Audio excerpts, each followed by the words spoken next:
The courtroom was so still that even the faint hum of the air conditioning seemed intrusive. Morning light leaked through the narrow windows, striping the wooden panels and glinting off the silver badge of the bailiff, who stood like a statue near the door. Every seat was filled, every eye fixed on the teenager sitting at the defense table. She was small for 14, her hands clasped tightly in her lap, her face pale beneath the harsh fluorescent glow. Her name was Brittany Ringstaff, and before the day was over, she would hear words that no child should ever have to hear. Words that would seal her fate. "You will die in prison." The judge's robe rustled faintly as he entered, his expression unreadable. The gavel cracked against the block, sharp, final, almost cruel in its authority. "Court is now in session," he said, his voice echoing off the walls. The audience, a sea of journalists, parents, and silent onlookers, leaned forward in unison. At the center of it all sat Brittany, the girl accused of drowning her 8-year-old brother Jeremy in their suburban home on a quiet April afternoon. It was the kind of case that split a community. Neighbors whispered behind curtains. Reporters staked out the Ringstaff driveway. Talk shows debated whether a child could truly be a killer, or if she was instead a victim of some deeper tragedy. But in this courtroom, speculation had no weight. Only facts, testimony, and the haunting silence that followed every mention of Jeremy's name. Prosecutor Elizabeth Howard rose first. She was composed, deliberate, and carried the kind of calm confidence that came from years of guiding juries through horrors no one should have to imagine. Her opening words sliced through the stillness. "Ladies and gentlemen, you will hear evidence that this defendant, at the age of 14, deliberately planned and executed the drowning of her 8-year-old brother." She paused, letting the words hang heavy. "You will see proof that this was not an accident, not a moment of impulse, but an act of cold calculation." Across the room, Brittany's mother wept silently, her body trembling as she clutched a crumpled tissue. Her husband stared straight ahead, jaw clenched, his grief buried beneath layers of disbelief and shame. Their daughter, the same girl they had once dropped off at piano recitals and school dances, was now being painted as a murderer. Somewhere inside them, a war raged, the desperate need to protect their child, and the unbearable knowledge of what she had done. The prosecution began their story from the beginning. April 5th, 2010, a neighborhood so ordinary it could have been anywhere in America. Trimmed lawns, bicycles in driveways, a row of identical mailboxes. But behind the Ringstaff family's pale blue front door, something unspeakable had unfolded. Jeremy had been found unresponsive in the bathtub, his small body limp, water still sloshing gently against porcelain when the first responders arrived. Brittany, hysterical, claimed she had found him that way. "He's not breathing," she had screamed into the phone. "Please help! He's not breathing." But the scene told a different story, as paramedics worked frantically to revive the boy. Their eyes caught the subtle irregularities, bruises on the upper back and shoulders, patches of reddened skin that didn't fit with CPR pressure, a soaked towel discarded beside the tub, wet clothes hurriedly stuffed into the washing machine, still spinning when detectives arrived. It was chaos wrapped in quiet intent. Detective Carla Mendoza, the first investigator on the scene, testified that Brittany's demeanor didn't match the emergency. "She was crying," Mendoza said on the stand, "but it didn't seem right. The tears would stop suddenly, like she was checking whether we were watching." The jury watched the footage. Body cam video of a teenage girl sobbing into her hands, then glancing up, her eyes flicking toward the officers before resuming her wails. Subtle but chilling. Within hours, inconsistencies in her story began to surface. She said she had been downstairs doing homework when she heard a splash. Later, she said she was in her room. She claimed Jeremy had been alone in the bath, then admitted she'd been helping him wash his hair. Each version unraveled the one before it. And detectives, trained to detect cracks in truth, began to see the outline of something darker. It was Dr. Meera Sharma, the forensic pathologist, who delivered the first devastating blow to the defense's narrative. Her voice was calm, precise, every word measured like a scalpel incision. She told the court that Jeremy had not died from an accidental slip or fall. He died from forced submersion, she said simply. There are distinct signs: bruising patterns across the upper shoulders, pressure points consistent with restraint, and petechial hemorrhaging in the eyes indicating prolonged struggle. The jury shifted uncomfortably. On the screen behind her, photographs of the bruises appeared. Small, circular, almost symmetrical marks where hands, not fate, had held him under. The courtroom grew still again, the air dense with the weight of what those images revealed. Howard guided Dr. Sharma through each detail, the questioning slow, deliberate, building a mosaic of evidence that transformed the unimaginable into undeniable fact. The bruises were not random. They aligned perfectly with the width of an adolescent's hands. The direction of the force, the angle, the placement, all suggested deliberate control. Could this have been caused by resuscitation attempts? Howard asked. No, Sharma replied. CPR bruising appears on the chest, not the upper back. This boy was held down alive while his heart was still beating. Every sentence landed like a hammer. The defense objected repeatedly. Speculation, lack of foundation, but each objection was overruled. The science spoke for itself. By the time Dr. Sharma stepped down, the picture of what had happened in that bathroom was no longer murky. It was vivid, horrifying, and achingly human. A brother's small hands clawing against the porcelain, a sister's grip tightening as rage overtook reason. The silence afterward broken only by the soft hum of the bathroom fan.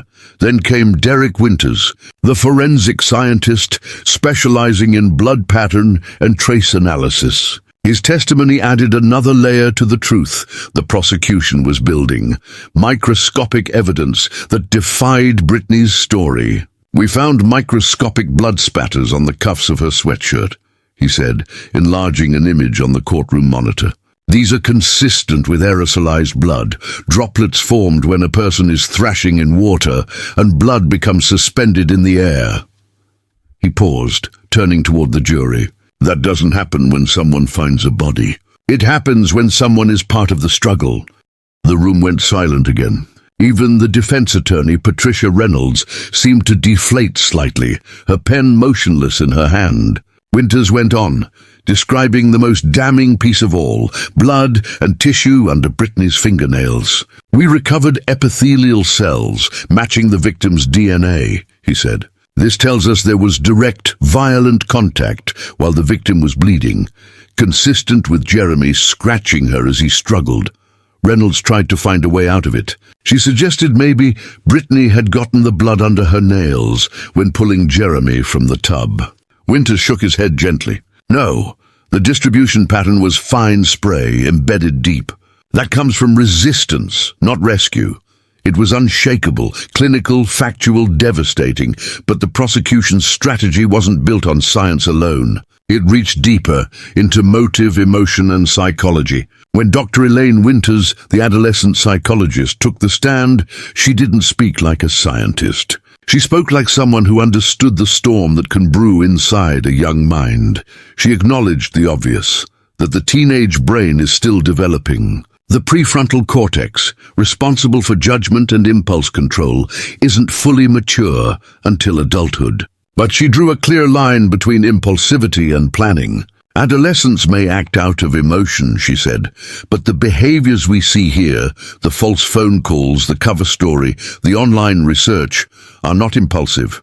They are calculated. Her analysis cut to the heart of the defense's argument that Brittany was too young to understand death. By 14, she said, a person knows death is final. What Brittany did was not the product of confusion. It was deliberate. She explained the motive in terms adults could almost comprehend. The broken phone, the grounding, the humiliation. To her, that phone represented identity, connection, status. Losing it felt like losing herself. But what makes this act distinct is how she turned that feeling outward, directed it at the person she blamed for her punishment. It was a chilling truth, how something as trivial as a phone could ignite such catastrophic rage in a young mind, untempered by empathy? The jurors watched as Dr. Winters laid bare the thought process behind the act. She wanted control back. She wanted to hurt the people who had taken it from her. And Jeremy was the one she could reach. The courtroom's tension thickened when Madison Taylor, Brittany's best friend, took the stand. 16 years old, trembling, her voice small but steady. She told the jury about the text she'd received that morning. "I'll make him sorry he was ever born." She thought it was just drama. "Brittany said stuff like that all the time," Madison explained. "I didn't think she meant it, but then she described something else, darker conversations that had happened in the weeks before. She said sometimes she wished Jeremy would just disappear, or that things would be better if he wasn't around." Her voice cracked. "I didn't think she was serious. If I'd known." The silence that followed was suffocating. Even the judge's eyes softened as Madison wiped her tears. It wasn't just a testimony. It was guilt manifesting in real time. The heartbreak of a friend who realized too late that a cry for attention had been a warning. Every piece of evidence, every witness, every detail drew the same line toward the same conclusion. Brittany Ringstaff had planned her brother's death. The motive was childish, the act was monstrous, and the two truths coexisted uneasily in the same small girl sitting at that table. By the end of the first week of trial, the jury had been shown a portrait of both innocence and evil. A child whose face could belong in a school yearbook, whose crime belonged in a nightmare. The defense promised their turn would tell a different story, one of impulsivity, emotion, and a fractured mind overwhelmed by rage. But the prosecution's narrative was already carved into the silence of the room. When the court adjourned that day, no one moved for several seconds. Reporters whispered into phones. Parents in the gallery held each other's hands, and the judge leaned back, exhaling slowly, as if even he could feel the moral weight of what he'd heard. Brittany sat unmoving, eyes forward, lips pressed into a thin line. Outside, the sun was setting over Boise, washing the courthouse in soft gold. Protesters stood across the street holding signs, some reading "Justice for Jeremy," others "Children aren't killers." The nation was watching, divided between outrage and disbelief. But inside that quiet courtroom, one fact was becoming impossible to deny. The line between child and killer had been crossed. The next morning, the courthouse felt heavier, as if the walls themselves had absorbed the grief from the previous day. Reporters lined up outside the entrance, microphones poised, cameras humming quietly as they captured the faces of those who entered. Inside, the wooden benches creaked under the weight of silent anticipation. The hum of whispers filled the air until the bailiff's voice broke through. "All rise." Brittany entered through the side door, escorted by two deputies. Her wrists were shackled loosely, the metal glinting faintly as she took her seat beside her attorney. She looked smaller today, almost swallowed by the oversized grey sweater she wore. Her hair, once neatly brushed, hung limp over her shoulders. She didn't glance toward her parents this time. They sat apart from each other, her mother's eyes red and swollen, her father motionless, staring down at his folded hands. When the judge gave a small nod, the prosecution called their next witness, Detective Carla Mendoza once again, but this time for cross-examination. The defense had been waiting for this moment, eager to chip away at the image of cold calculation painted by the state. Attorney Patricia Reynolds stood, smoothing her skirt, her tone soft but deliberate. "Detective, you testified that Brittany's story changed several times, correct?" "Yes," Mendoza replied evenly. "But would you agree," Reynolds continued, stepping closer, "that children, particularly teenagers, often change their stories under stress? Out of fear, confusion?" Mendoza paused. "They do, but not like this." "What do you mean?" "Each version wasn't a correction," Mendoza said. "It was an attempt to erase something incriminating. She wasn't confused, she was adapting." A quiet murmur rippled through the courtroom. Reynolds pressed on, trying to recover ground. "Detective, you've interviewed countless suspects. Isn't it possible that Brittany's reaction was one of panic? That she didn't fully understand what was happening? Mendoza met her gaze. When I arrived, she asked if she could go upstairs to clean before anyone saw. That's not panic. That's concealment. The courtroom fell silent again. Reynolds hesitated, sensing the point had slipped away. She shifted tactics, pulling up the audio recording of the 911 call.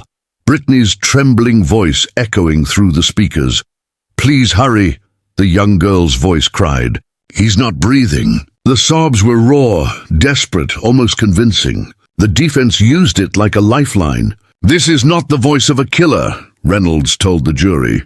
"It's the voice of a terrified child," but then the prosecutor stood for redirect. Elizabeth Howard's calm tone sliced through the air. "Detective Mendoza, was that 911 call placed before or after the wet clothes were found in the washing machine?" "After," Mendoza replied, "and after she had changed her shirt." Yes, the implication hit the room like a wave. The performance had been rehearsed, staged in the seconds after the act. Brittany's sobbing plea wasn't spontaneous. It was theater. Howard played another short clip, the moment police entered the home. In the background, a faint voice could be heard. Brittany whispering, "Don't tell them, okay?" Her words directed toward no one, maybe to herself, maybe to her reflection in the chaos. Reynolds objected, claiming the clip was prejudicial, but the damage was done. Even without context, the whisper carried guilt. By midday, the prosecution had reconstructed the timeline with chilling precision. 4:17 p.m., Jeremy enters the bathroom. 4:24, neighbors hear water sloshing, then silence. 4:32, Brittany calls her friend Madison. 4:36, the 911 call. 10 minutes unaccounted for. 10 minutes where a child's life ended. The judge called for recess. Reporters rushed out to broadcast updates. The story already flooding social media. Teen killers call to cover up crime. The court clerk turned off the microphones, and the room fell into the dull buzz of quiet conversations. Brittany sat motionless, staring at her reflection in the glass of the water pitcher. She didn't cry now. She didn't even blink much.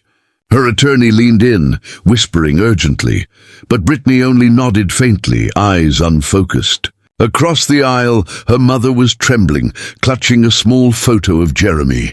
Her lips moved as though in silent prayer, but no sound came out.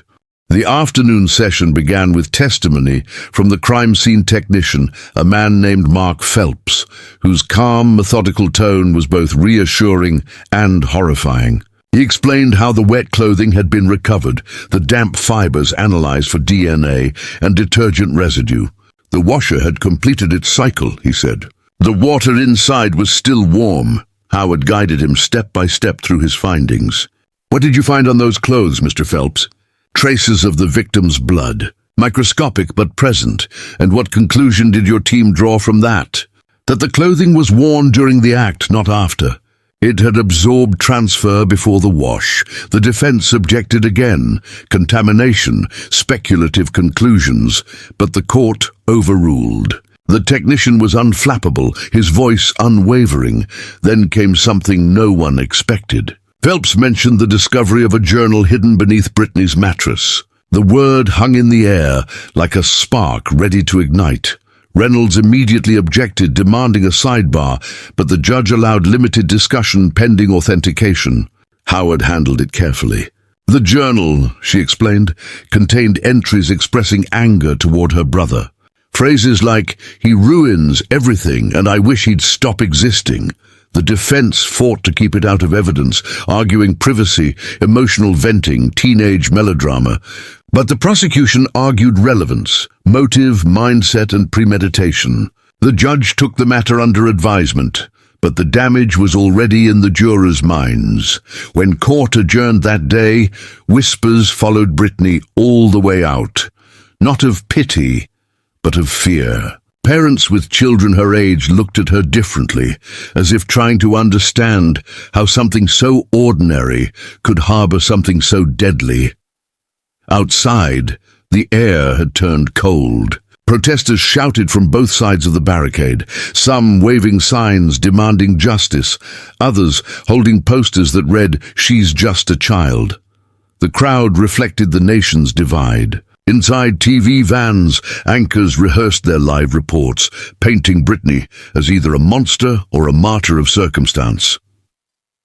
That night, in her holding cell, Brittany sat on the lower bunk, knees pulled to her chest. The fluorescent light hummed above her, washing everything in a sterile glow. A small Bible lay beside her, unopened. A correctional officer, a woman named Hannah Lee, later testified that Brittany didn't speak all evening. She just stared at the wall, Lee said softly. Didn't cry, didn't move, like she was somewhere else. But sometime around midnight, Lee heard something. A whisper, Brittany murmuring words to herself. I didn't mean to. He made me do it. Then silence again.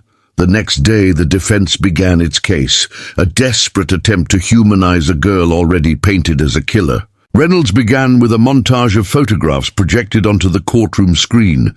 Brittany at age 6, holding a stuffed rabbit. Brittany on Halloween, dressed as a fairy. Brittany's school awards. Each image chipped away at the monstrous image the prosecution had crafted. This is not evil, Reynolds told the jury. This is a child who made a terrible, irreversible mistake. A mistake driven by fear, confusion, and emotional immaturity. Her voice softened, almost pleading. We ask you not to see a murderer. See a child who needed help. To reinforce her point, the defense called Dr. Thomas Greer, a child psychiatrist. His testimony was measured but empathetic. Brittany suffers from oppositional defiant tendencies and emotional dysregulation, he said. At her age, frustration can quickly escalate into rage, especially when authority figures impose limits. Her act, while horrific, was not the result of pure malice. It was a psychological storm, uncontrollable and transient. He spoke of adolescent development, how judgment and empathy are still under construction. Children of this age process consequences differently. To her, the act was an expression of anger, not an understanding of death's permanence. Howard, however, was ready. On cross-examination, she asked, Dr. Greer, are you suggesting Brittany didn't understand that drowning her brother would kill him? Greer hesitated. She understood, but that's all, Howard cut in smoothly. She understood. It was surgical. The silence that followed was almost cruel. Then Howard presented something the defense couldn't undo. Search history, recovered from Brittany's laptop. The dates matched the days leading up to Jeremy's death. How long does it take for someone to drown? One search read. Another, can drowning look like an accident? The jury's faces hardened. Any remaining sympathy flickered out. When confronted with this evidence, Brittany looked down, her lips tightening. Her attorney whispered urgently, but Brittany didn't answer. She just stared at her own hands, as though the truth written on them could somehow disappear. Reynolds tried to argue the searches were curiosity, morbid fascination, not intent. But the pattern was too precise, the timing too close.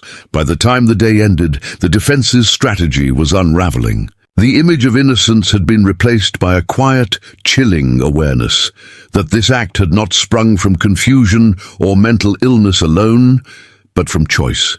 Still, the defense pushed forward. They called Brittany's school counselor, who described her as withdrawn, bullied, often isolated. She felt invisible, the counselor said. She talked about how no one listened to her at home. Then came Brittany's mother, her testimony trembling, fragmented by sobs. She was my baby, she cried. She loved her brother. They fought, yes, but they were children. This isn't her. This isn't my daughter. Her words hung in the air, desperate and broken. The prosecutor didn't object. She didn't need to. The evidence spoke louder than any rebuttal could. When court recessed, Brittany finally looked up, not at her mother, but at the photograph of Jeremy displayed on the prosecution's board. For the first time, her eyes filled with tears. Whether it was grief, regret, or fear, no one could tell. But for a fleeting second, she looked her age again. Not a killer, not a symbol. Just a child drowning in consequences she could no longer comprehend. Outside the courthouse, the evening sky had turned the color of fading bruises. The reporters' voices echoed through the streets, recounting the day's revelations with clinical detachment. But inside, for those who had watched it unfold, the weight of what they'd witnessed clung like fog. The truth was no longer in doubt. What remained now was judgment, and the question that had haunted every person since the beginning: what do you do with a child who kills? The morning of the verdict arrived, cloaked in an uneasy silence. The courthouse steps, usually echoing with the chatter of journalists and camera crews, were strangely subdued. Even the sky seemed muted, a low grey ceiling pressing down on the crowd that gathered early, waiting for the doors to open. Inside, the marble floors gleamed under the fluorescent lights as deputies took their positions. It was as if the building itself knew that by the end of this day, something irreversible would be spoken into existence. Brittany Ringstaff sat at the defense table once more, her small hands folded so tightly that her knuckles had gone pale. The grey sweater she wore all week had been replaced by a plain navy one. Her hair had been brushed, tied into a simple ponytail, but her eyes carried the same emptiness, that hollow, faraway stare that had unsettled so many since her arrest. The jurors filed in slowly, faces solemn, none meeting her gaze. It took only one glance to sense that their decision had already settled deep in their hearts. The courtroom filled with the soft shuffling of papers, a few muffled coughs, and the distant buzz of a recording camera. Then came the judge's voice, steady and formal. "Ladies and gentlemen of the jury, have you reached a verdict?" The foreman stood, his expression carved in stone. "We have, Your Honor." The entire room held its breath. Even the clock on the wall seemed to hesitate between seconds. The judge nodded. "Please hand the verdict form to the bailiff." Time stretched unbearably thin. The sound of footsteps, the rustle of paper, the faint creak of the judge's chair, each sound amplified by the tension that filled the space. Then the judge began to read. In the matter of the state of Idaho versus Brittany Lynn Ringstaff, on the charge of first-degree murder in the death of Jeremy Ringstaff, we the jury find the defendant guilty. The word detonated in the room. Someone gasped. Brittany's mother let out a broken cry, collapsing forward as a relative reached to catch her. The father, rigid and pale, shut his eyes, lips pressed together as though sealing in something too painful to release. Reporters scribbled furiously, the sound of pen tips scratching paper, filling the silence between sobs. Brittany didn't move. Not a tear, not a tremor, just that same blank stillness. The judge turned toward her slowly. "Ms. Ringstaff, the jury having found you guilty, this court will now proceed to sentencing." Her attorney rose, voice trembling but defiant. "Your Honor, I beg the court to consider her age. 14 years old, a child. Whatever the crime, she deserves the possibility of redemption. Life without parole is not justice for a child." The judge's face softened briefly, then hardened again. "I have considered the arguments, Ms. Reynolds, but I have also considered the evidence, the calculated actions, the concealment, the deliberate choices made before and after the act." He looked toward Brittany. "This was not the work of an impulsive child. It was the work of someone who understood the consequences and proceeded anyway."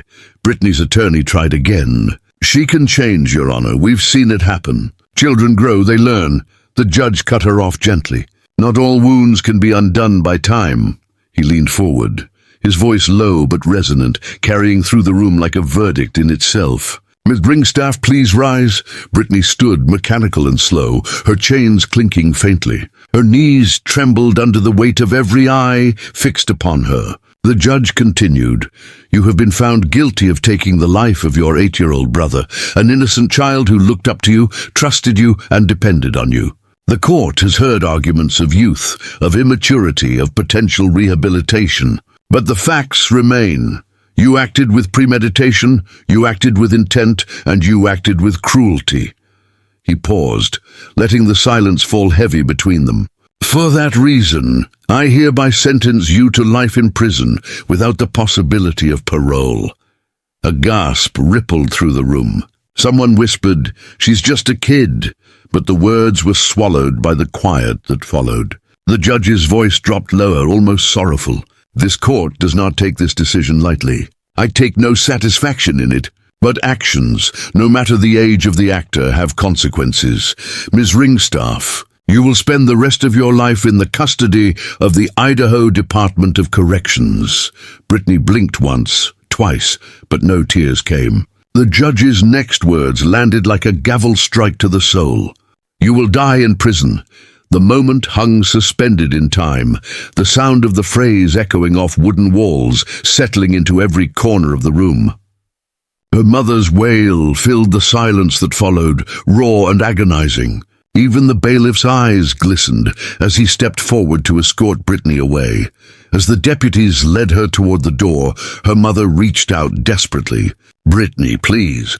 But the guards gently blocked her path. Brittany turned her head slightly, just enough to catch a glimpse of her mother's face. For a second, something flickered there, regret, fear, something deeply human. Then she was gone, swallowed by the heavy door that shut behind her with a metallic finality. Outside the courthouse, chaos erupted. Reporters surrounded the steps, microphones thrust toward anyone willing to speak. Some praised the sentence, justice for Jeremy. Others condemned it, a child condemned to die behind bars. Protesters shouted over each other, their signs raised like weapons. No child left to die, justice for Jeremy, mercy for Brittany. The nation divided overnight. Cable news anchors debated the ethics of sentencing minors to life imprisonment. Psychologists, attorneys, and activists filled panels, dissecting the case with clinical precision.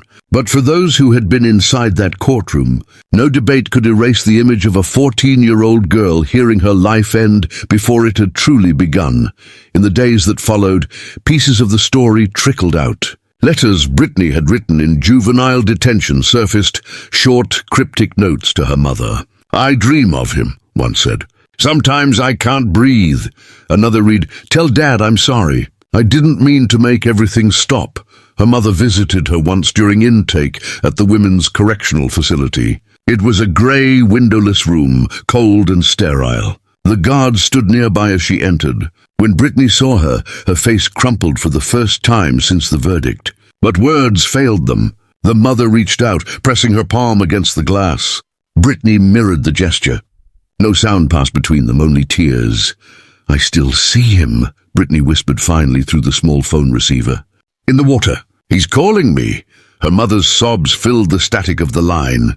"You were supposed to protect him," she whispered back. "You were his sister." Brittany looked away. "I know." The guards ended the visit after 10 minutes. When her mother turned to leave, Brittany called out softly, "Mom!" The woman froze. "Don't forget about me." But in the years that followed, forgetting was impossible. The case of Brittany Ringstaff became a national conversation, a symbol, a moral debate that reached beyond Idaho. Law professors cited it in arguments about juvenile justice reform. Politicians referenced it during elections. And in quiet suburban homes, parents began to watch their children differently, searching for signs of storms beneath the surface. Inside the prison, Brittany adapted to routine. "Wake up, roll call. Work duty, meals, lights out." She spoke little, smiled even less. Other inmates alternated between pity and resentment. Some saw her as fragile, others as untouchable. She was both a ghost of a girl suspended in time. Correctional Officer Lee, the same woman who'd first guarded her intake, often found Brittany staring through the narrow window of her cell, watching the world she could never return to. Sometimes she'd hum, Lee recalled years later, children's songs, the kind you'd sing before bed. It was haunting. Like she was trying to remember who she was before it happened. Brittany rarely received mail anymore. Her parents had divorced quietly, the weight of tragedy pulling them apart. Her mother moved out of state. Her father stopped attending interviews altogether. The only letters that still came were from strangers, some offering forgiveness, others spewing hate. One letter, written by a woman who had lost her own child, stood out. "You cannot undo what's been done," it read, "but you can spend your life learning why it happened. Understanding isn't freedom, but it's the closest thing to redemption you'll have." Brittany read it over and over, tracing the words with her fingers. For the first time, she began to write back, not to anyone specific, but to herself. Pages filled with thoughts, confessions, fragments of guilt. She wrote about Jeremy's laughter, about the moments before everything spiraled. He was annoying, one page began, but he was mine. Years passed. The world moved on. New tragedies, new headlines. But the shadow of that trial lingered like a stain on the conscience of a country still torn between punishment and mercy. Then, one spring morning, a journalist named Rachel Donnelly received approval to interview Brittany for a documentary on juvenile sentencing. It had been 12 years since the conviction. Brittany was 26 now, an adult, though her time had been frozen since that day in court. When Rachel met her in the visitation room, she was struck by how quiet she seemed. The same pale blue eyes, but older now, dulled by time. "Thank you for speaking with me," Rachel said softly. Brittany nodded. "People always want to hear from me," she murmured. "But they never really listen," Rachel asked the question everyone wanted to know. "Do you remember what happened that day?" Brittany stared at the floor. "Every second. What do you see when you think of him?" Her voice broke, barely a whisper. "His hand. Reaching up." She paused, swallowing hard. "And me, pulling away." The silence that followed was unbearable. Rachel finally asked, "Do you think you deserve to be here?" Brittany looked up slowly. "Yes," she said. "But I also think I deserve to understand why I did it." That answer stayed with Rachel long after she left the prison. In her documentary, she described Brittany not as a monster, but as a mirror, reflecting the uncomfortable truth that darkness can exist even in the smallest, most innocent corners of youth. When the film aired, public opinion shifted slightly. Some viewers saw a glimmer of remorse in Brittany's eyes, others saw manipulation. But everyone felt something, and maybe that was the point. Back in her cell that night, Brittany sat on her bunk, the same Bible still beside her after all those years. She opened it for the first time, tracing her finger over a verse her mother had once underlined. "Though your sins are like scarlet, they shall be as white as snow," she whispered it quietly, almost like a prayer, though she wasn't sure if she still believed. Outside her narrow window, snow began to fall, soft, silent, endless. Somewhere far away, her mother lit a candle beside a faded photograph of two smiling children, frozen in a moment before everything changed. She whispered both their names, one in memory, one in hope, and in the hollow quiet of the night. A young woman who once drowned her brother sat beneath the falling snow, haunted, forgiven by no one, yet still waiting for forgiveness to find her. The courtroom had emptied hours ago, yet the air still felt heavy, thick with what had been said and what could never be unsaid. The echo of Brittany's trembling voice still lingered in the judge's mind as he sat alone beneath the dying glow of the overhead lights. Outside, the world had gone quiet, the reporters gone, the spectators home, but inside, the weight of a child's crime and a family's destruction refused to fade. The gavel might have fallen, but for everyone involved, the story was far from over. Brittany Ringstaff sat in her holding cell, staring at the wall. It wasn't white, it was grey, uneven, cold, the kind of colour that swallowed hope. The sound of distant footsteps passed through the corridor every few minutes, guards exchanging brief, muted words. She barely noticed them anymore. Her hands were clasped in front of her, fingers interlocked, trembling faintly. She had stopped crying hours ago. There were no more tears left. She thought of Jeremy, not the body they pulled from the bathtub, not the pictures the prosecutors showed on the screen, but the little boy who used to trail behind her in the backyard, clutching a toy car in his muddy hands. The way he used to call her Bree, the way he would giggle when she chased him. Those sounds haunted her far more than the judge's voice or the slam of the gavel. In another room, her mother sat alone with her face in her hands. The police had allowed her a few minutes before Brittany was transferred, but she couldn't find the words. Every time she looked at her daughter, she saw Jeremy's face. The memory of water, of screaming, of disbelief, clawed at her chest until she could barely breathe. How could she grieve for one child and condemn the other? The world outside had already made its decision. Headlines screamed monster at 14. Commentators debated whether a child could truly understand murder. But inside the Ringstaff home, now abandoned, its walls still marked with photographs of two smiling children, the silence was unbearable. The clock in the sheriff's office struck midnight when Brittany was escorted to a transport van. Shackles around her wrists and ankles. The chain between them rattled with each step. She didn't resist. She didn't speak. The rain had started to fall again, tapping softly against the roof of the van as it pulled away from the courthouse. Through the small, grated window, she watched the streetlights blur into streaks of gold and white. Somewhere out there people were sleeping. Children were safe in their beds. And she, the girl who once promised to protect her little brother, was being carried toward a world she could not comprehend. The juvenile facility was miles outside the city, surrounded by fencing and floodlights. When the van stopped, Brittany didn't move until the guard opened the door. Inside, the sterile smell of bleach and metal burned her nose. She was processed, photographed, searched. The camera flash hit her eyes, one brief burst of light that captured her forever as the girl who drowned her brother. The guards didn't look at her differently. They had seen too much to be shocked anymore. But there was something in her face, not the blank defiance they expected, but the hollow stare of someone who'd already lost everything. They gave her a thin mattress, a grey blanket and a uniform too large for her small frame. Her cell door clanged shut behind her with a sound that reverberated deep in her chest. She lay down, but didn't sleep. Sleep meant dreams, and dreams meant Jeremy.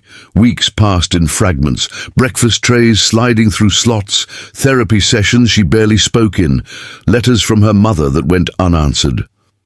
The world outside kept spinning, forgetting her a little more each day. But inside, Brittany replayed every second of that day. The fight, the anger, the sound of water, the part where she didn't mean for it to go that far. Or maybe she did. She didn't know anymore. Some nights she whispered to the dark, "I'm sorry, Jeremy. I didn't mean it." But there was no answer. Just the hum of fluorescent lights and the distant clatter of doors. Then came the day of the appeal. Her lawyers had filed on the grounds of her age, that she was a child, incapable of understanding the permanence of death. That the sentence of life without parole was a punishment meant for monsters, not for a 14-year-old girl who'd lost control. The hearing drew attention once again. Protesters gathered outside, some demanding justice for Jeremy, others demanding mercy for Brittany. News vans returned, microphones appeared, and for the second time, Brittany was led into a courtroom, her wrists cuffed, her expression unreadable. The judge was different this time, older, softer in tone. He looked at her not as a case, but as a tragedy. "Miss Ringstaff," he said, "there are crimes that defy understanding. But the law must consider more than punishment. It must consider possibility, the possibility of change." Her attorney spoke of brain development, of impulsive decisions, of scientific studies. The prosecution countered with the horror of the crime, the age of the victim, the brutality, the betrayal of trust. The courtroom listened, torn between empathy and outrage. When Brittany was asked if she had anything to say, she stood up slowly. Her hands shook, but her voice, though quiet, carried through the room. "I wish I could take it back," she said. "Every second. I wish it was me instead of him. But I can't change it. I can't." The silence that followed felt like an eternity. Her mother wept quietly in the back row. The reporters scribbled furiously. And for the first time, Brittany allowed herself to cry in public, not the hysterical sobs of a scared girl, but the silent tears of someone who had finally accepted what she had done. Weeks later, the appellate decision came. The sentence was upheld. Life in prison, no parole. The story reignited across the nation. Talk shows debated her case. Social media exploded with opinions. Some called her evil, others called her broken. But the truth, like most tragedies, lived somewhere in between. In prison, Brittany aged but never grew old. Her face matured, her voice deepened, but her eyes remained the same, wide, searching, haunted.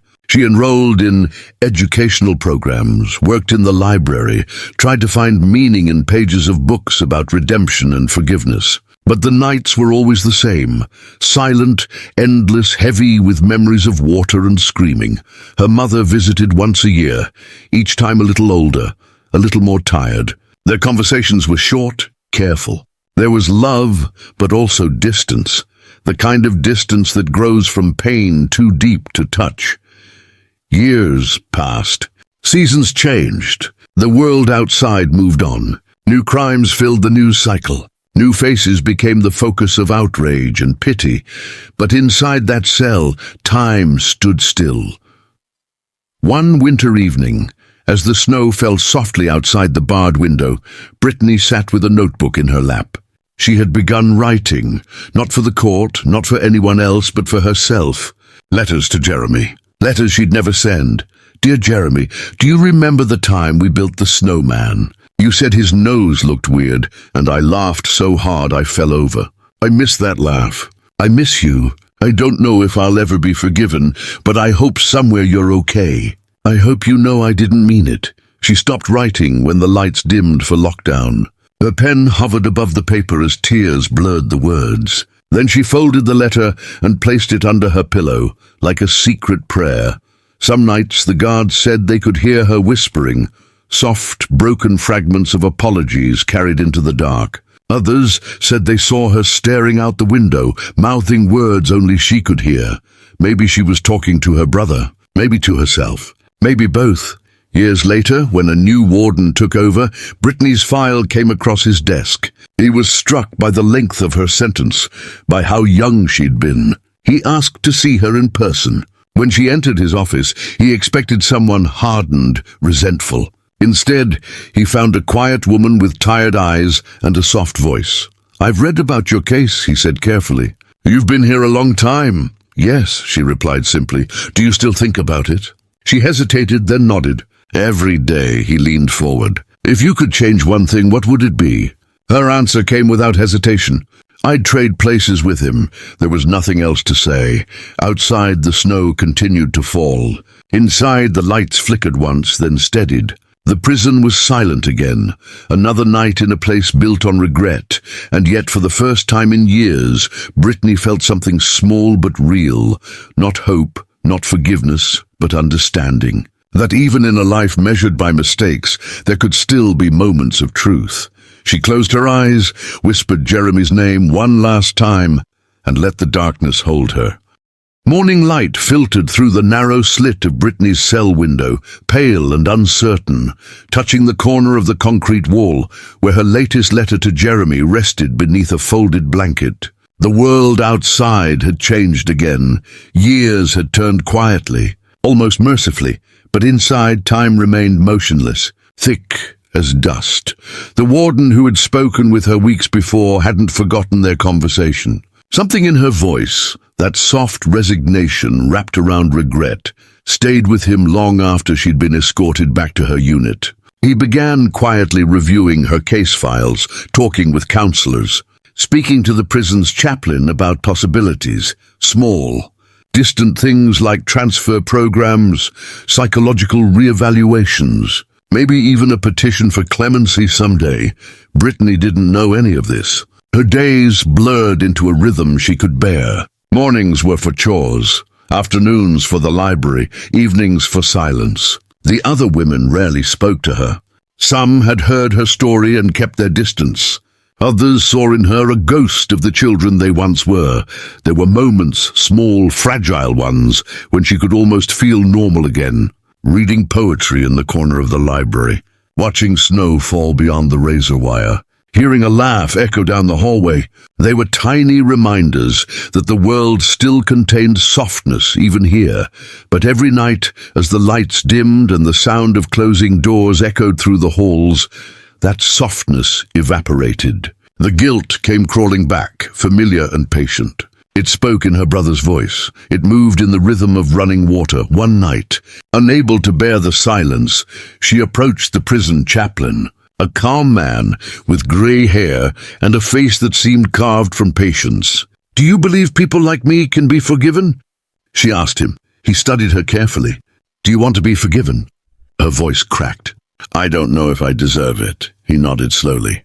"Forgiveness isn't something you earn, Brittany. It's something you learn to accept, even when you think you don't deserve it." His words settled deep in her, but acceptance was harder than faith.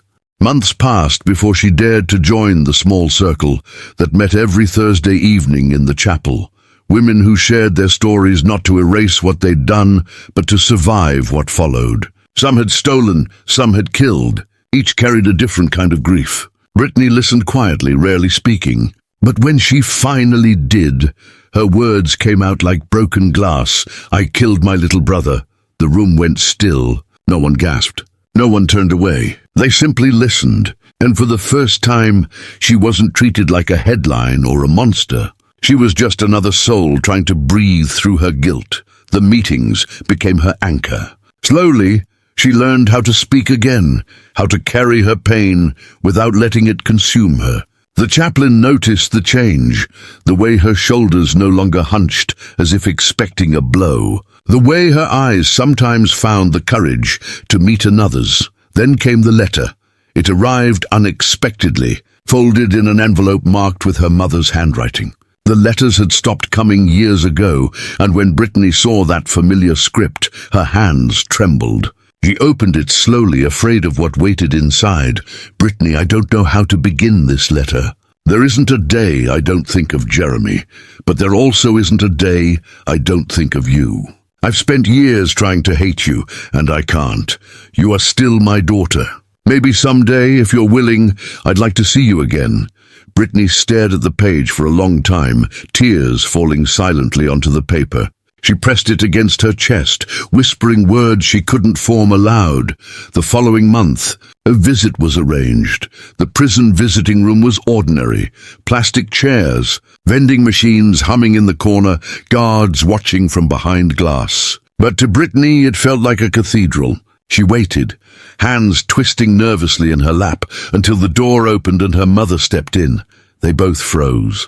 Time seemed to collapse, years folding into a single fragile moment. Her mother's hair was grayer now, her face lined with grief and survival. Brittany stood unsure whether to smile, cry, or run. Her mother crossed the space between them and without a word took her in her arms. For the first time in years, Brittany felt warmth that wasn't from a blanket or sunlight. It was the warmth of home. "I'm sorry," Brittany whispered into her shoulder. "I'm so sorry." Her mother didn't reply right away. She simply held her tighter. Then she whispered, "I know."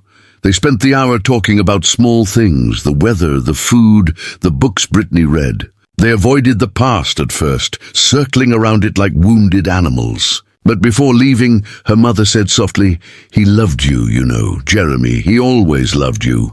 Brittany couldn't breathe for a moment. The words hit her like light through the dark. She nodded, tears streaming freely now. After that visit, something inside her shifted. The guilt didn't vanish, it never would, but the crushing weight began to loosen. She returned to her cell and began to write again, not letters of apology, but stories. Stories of memory and loss, of what it meant to live after destroying something precious. The chaplain encouraged her to submit one to a small literary journal that published inmate writing. She hesitated, afraid of the world's judgment, but he reminded her, sometimes telling the truth is the only way to survive it. She sent it. Weeks later, a reply came. Her story, titled "The Water and the Silence," was accepted. When it was published, it stirred quiet waves beyond the prison walls. Readers didn't know her name or her crime. They only saw the pain of a woman trying to understand the child she once was. A university professor who worked with juvenile justice reform read it and reached out to the warden. He asked to visit, to speak with the author. When he met Brittany, he was struck by her calm, her depth, the way her words carried both sorrow and clarity. He later described her as a reminder that tragedy doesn't end where punishment begins. He began using her anonymous writing in lectures about rehabilitation, about the grey line between justice and mercy. Slowly, Brittany's story began to live again, not as an act of horror, but as a plea for understanding. Years went by. Brittany turned 30, then 35. The world she once knew had long vanished. Her childhood home was sold. Her mother had moved to another state. Yet they still wrote to each other, the letters now steady, filled with gentle talk of books, seasons, memories of Jeremy that no longer tore open wounds, but softened them. One spring morning, the warden called Brittany to his office. She entered cautiously, heart pounding. On his desk lay a thin folder. "You've been here 21 years, he said quietly. "You've done everything we've asked and more. I've spoken with the board. There's a new review process, something the state's considering for juvenile lifers. It's not a promise, but it's a chance." Brittany couldn't speak. Her throat tightened. He continued, "We'll need letters of support, documentation, counseling reports." "It'll take time," she nodded, barely breathing. "A chance." The word felt foreign, dangerous, beautiful. The months that followed were filled with interviews, evaluations, and hope that terrified her more than despair ever had. She wrote to her mother, who responded immediately, "I'll be there at the hearing." No matter what happens, when the day finally came, the small courtroom felt almost sacred. Brittany sat quietly at the defense table, older now, her hands steady. Her mother sat behind her, fingers clasped in prayer. The board members read reports. Psychologists spoke of growth, of remorse, of transformation. The prosecutor, grey-haired now, reminded them of the victim, a little boy named Jeremy. The room was thick with memory. Then Brittany was asked to speak. She stood slowly, eyes glistening. "I don't expect freedom," she said. "I don't even know if I deserve it. But I've learned what it means to live with what I did. I've spent my life trying to understand the girl I was and to make peace with the woman I've become. If I leave this place, I'll spend the rest of my days honoring Jeremy's name. If I stay, I'll do the same here." The board members listened in silence. No verdict was given that day. It would come weeks later in a simple envelope. When it arrived, Brittany didn't open it right away. She sat on her bunk, letter trembling in her hands, heartbeat echoing in her ears. She thought of her mother, of the snow, of Jeremy's laughter in the yard. Then finally she unfolded it, her breath caught. The words blurred through her tears, conditional release granted. She pressed the paper to her lips, sobbing softly. It wasn't joy, it was something deeper, quieter. A release not from prison, but from the years of suffocating guilt that had defined her life. When the gates opened months later, the sunlight felt unreal. The world was bigger, louder, faster than she remembered. Her mother was waiting near the parking lot, leaning on a cane, eyes filled with disbelief and love. They embraced, trembling. "You're really here," her mother whispered. "I'm here," Brittany replied. For a long moment, they just stood there, two survivors of the same storm. They drove in silence, past towns Brittany didn't recognize, past fields that seemed endless. When they reached a small house by the water, her mother's new home, Brittany stepped out and just stood there listening. The sound of water rippled nearby. It didn't terrify her anymore. It sounded like peace. That night, sitting on the porch as the sun sank into the horizon, Brittany opened her notebook again. She wrote one last letter. "Dear Jeremy, I'm finally free, but not from you. You'll always be with me. I hope that's okay. I don't know what forgiveness means, but I'll keep trying to live in a way that would make you proud. I love you." She placed the letter in a jar and buried it beneath the willow tree in the yard, the way she and Jeremy used to bury their treasures as kids. As the first stars appeared above the quiet water, Brittany closed her eyes and felt the world exhale around her. For the first time since she was 14, she wasn't running from the past. She was walking beside it. The nights by the lake were quieter than Brittany ever remembered silence could be. Not the silence of concrete walls and buzzing fluorescent lights, but the kind that hummed with life, the chirping of crickets, the soft lap of water against the shore, the distant hoot of an owl somewhere in the woods. Each sound was a reminder that she was no longer confined to a world of echoes. Yet freedom came with a different kind of weight, the burden of rebuilding. of learning how to live when your own name still tastes of tragedy. Her mother's small house sat at the edge of the property, paint-chipped, roof sagging slightly, but it felt alive in a way no building in 21 years ever had. They lived quietly. Her mother tended to a garden that clung stubbornly to the spring air. Brittany helped when she could, planting rows of lavender and tomatoes, learning again what it meant to nurture something instead of destroy it. Sometimes neighbors waved from a distance. You knew who she really was. A new last name on her ID, a different hairstyle, a small town where people didn't ask questions. She was simply Bree, the quiet woman who had come home to help her aging mother. But inside she never forgot. The past wasn't gone. It lingered like a reflection on still water, always there when she looked closely enough. Every morning she walked down to the lake, breathing in the cold air, and whispered a small prayer. Not of religion, but of remembrance. For Jeremy, for what was, for what will never be again. One afternoon, a letter arrived in a plain envelope, no return address. Brittany turned it over in her hands, uneasy. The handwriting was unfamiliar, tight, deliberate. She opened it carefully. Dear Brittany, you don't know me, but I knew your brother. My name is Lauren. My family lived 2 houses down from you back then. I've thought about writing this for years, but I never knew what to say. When I heard you were released, I wanted you to know that Jeremy talked about you all the time. He adored you.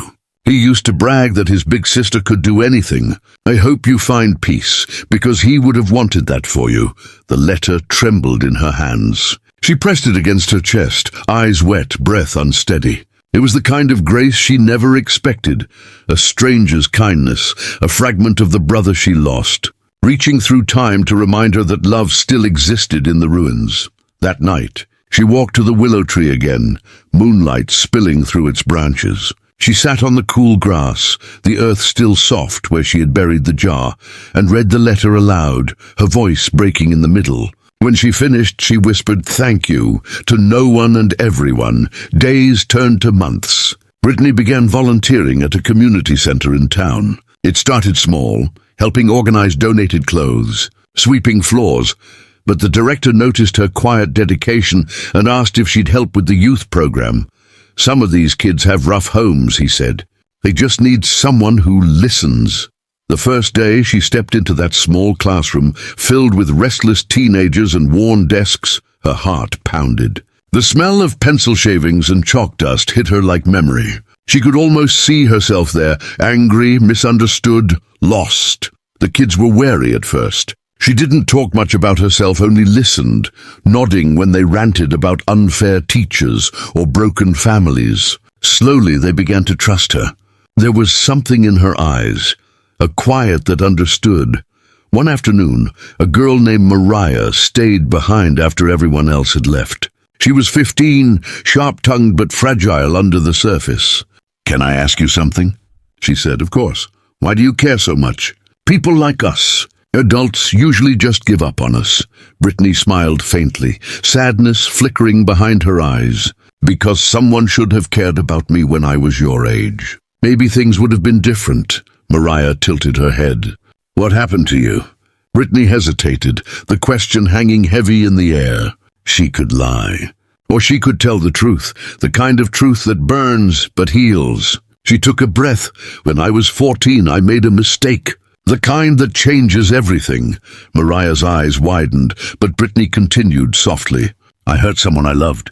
And I've spent my life trying to make something good out of the pieces that were left." There was no shock in the girl's face, only a deep, wordless understanding.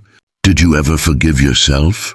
Brittany looked toward the window where the sun bled orange across the glass. "I'm still trying." After that day, Mariah began to stay longer after class, helping organize papers, talking about her dreams of becoming a writer. Brittany encouraged her to keep a journal. "Write everything," she said. "Even the ugly parts. Especially the ugly parts. That's how you survive them." The weeks that followed brought a quiet transformation. The center's director noticed the shift, not just in Mariah, but in Brittany too. She was lighter somehow, as if each act of kindness untied one of the knots in her chest. One evening, as she closed up the building, he stopped her at the door. You ever think about telling your story? She froze. My story, he nodded. Not the crime. The journey. People need to hear what comes after. That night, she couldn't sleep. She sat at the kitchen table staring at a blank page. The idea terrified her, but she thought of Jeremy, of the girl she'd been, of the countless faces behind bars, still waiting for someone to see their humanity. Slowly, she began to write again, not letters this time, but chapters. The first words were simple. This is not a story about death. It's about the long, quiet work of learning to live again. Writing became her pulse. Each sentence pulled her further from the shadows. She wrote about guilt, about grief, about the nights when forgiveness felt impossible. She wrote about her mother, about the garden, about Mariah and the other kids who reminded her that broken things could still grow. Months later, the manuscript was complete. She didn't plan to publish it. It was meant for herself, a confession to the page. But the director convinced her to share it anonymously with a local advocacy group focused on juvenile justice reform.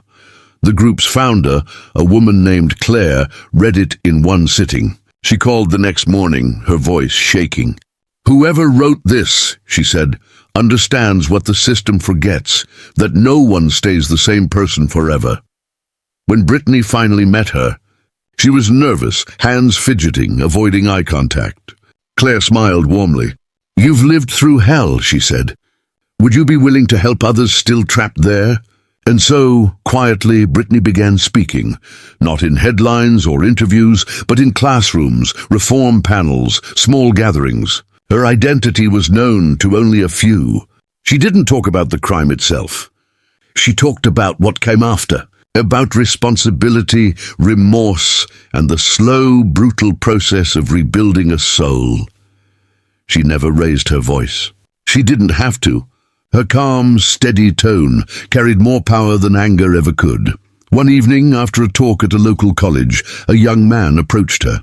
His voice was hesitant. My brother was killed when I was a kid, he said. I used to hate the person who did it. But hearing you, I don't know. It made me think maybe hate isn't the answer. Brittany's eyes softened. It's not, she said gently. Hate doesn't keep the dead alive. It just kills the living. He nodded, tears glimmering in his eyes. She placed a hand on his shoulder, a quiet gesture that said more than words ever could. By her 40th birthday, Brittany had become something she never thought possible, a mentor, a writer, a woman who could look in the mirror without turning away. Her mother's health had begun to decline, and Brittany spent more time at home caring for her. Their days were simple. Tea on the porch, slow walks to the lake, old photographs scattered across the table. One evening, as the sun dipped low and the air smelled of rain, her mother reached for her hand. You've made me proud, Bree, she whispered. Brittany's throat tightened. You shouldn't have had to forgive me, her mother smiled faintly. Forgiveness isn't something I gave you. It's something we found together. When her mother passed away that winter, Brittany buried her beside the willow tree. She sat by the grave for hours, the cold air biting her cheeks, her tears falling silently into the snow. But even in grief, she felt peace, the kind that comes from knowing nothing was left unsaid. After the funeral, Brittany walked alone to the lake. The water was still, reflecting the grey sky. She stood there, arms wrapped around herself, and whispered, I'll keep going. For both of you. Years later, the book she once wrote in secret was finally published with her name revealed. The water and the silence became a quiet sensation, a story not of excuses, but of endurance. It was read in schools, in prisons, in community halls. Critics called it a haunting meditation on guilt and grace.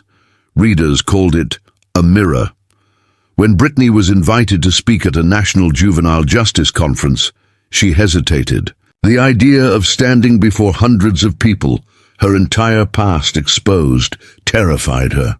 But she went. On stage, she spoke slowly, voice steady but thick with emotion. I was 14 when I did the worst thing a person can do. For years I believed that one act defined me forever. But I've learned that what we do after our worst moment matters just as much as the moment itself. I can't change the past, but I can live every day, honoring the brother I lost by helping others find a way forward." The room was silent when she finished. Then one by one people stood and applauded, not for what she'd done, but for who she had become. After the event, as the crowd dispersed, Brittany stepped outside into the evening air. The city lights shimmered in puddles from a recent rain. For a long time, she just stood there breathing it all in, the life she had once believed she'd never see again. She pulled a small photograph from her coat pocket. It was faded, edges worn, the last picture ever taken of her and Jeremy. Two kids with matching smiles, unaware of the storm that would one day swallow them whole. "I made it, little brother," she whispered. "I finally made it." The wind brushed through her hair, gentle as a sigh. Somewhere far away, a bell rang. She turned toward the sound and walked into the night, her steps slow but sure, each one lighter than the last. And though the past would always follow, it no longer chained her. It simply walked beside her. A shadow that no longer frightened her, a reminder of where she'd been and how far she'd come.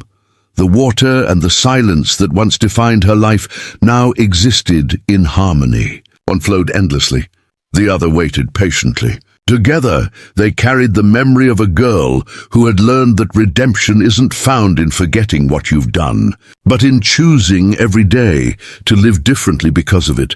And as the night closed around her, Brittany smiled for the first time in years, not the fragile smile of survival, but the quiet one of peace. Because after all the trials, after all the years of darkness and pain, she had finally learned the truth that had taken a lifetime to understand. Some lives are born twice, once in the world and again in the aftermath of forgiveness.